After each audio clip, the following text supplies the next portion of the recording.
Beep কাণ্ডের পর ফের সোশ্যাল মিডিয়ায় এলেন সায়ক। প্রকৃতির মাঝেই খুঁজে নিলেন নিজের আশ্রয়।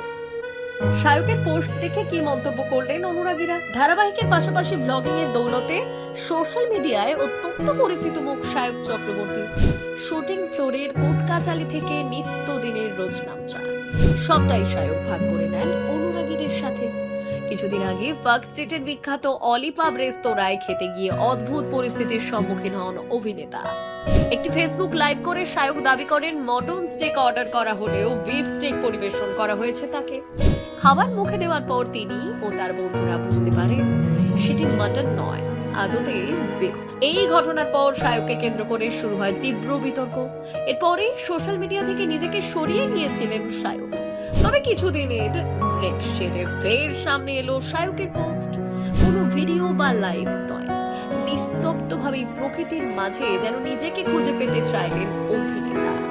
ক্যাপশন ছাড়াই পোস্ট করলেন প্রজাপতি, কাঠবেড়ালি, পাখি, শাপলা, চাঁদের ছবি। সায়কের পোস্ট দেখে এক অনুরাগীর মন্তব্য, এরাই প্রকৃত বন্ধু। অন্য আরেকজন আবার কমেন্টে লিখেছেন, সাফল্যের দিকে এগোলে শত্রুও তৈরি হয়, তোমার ফেরার অপেক্ষায় রইলাম।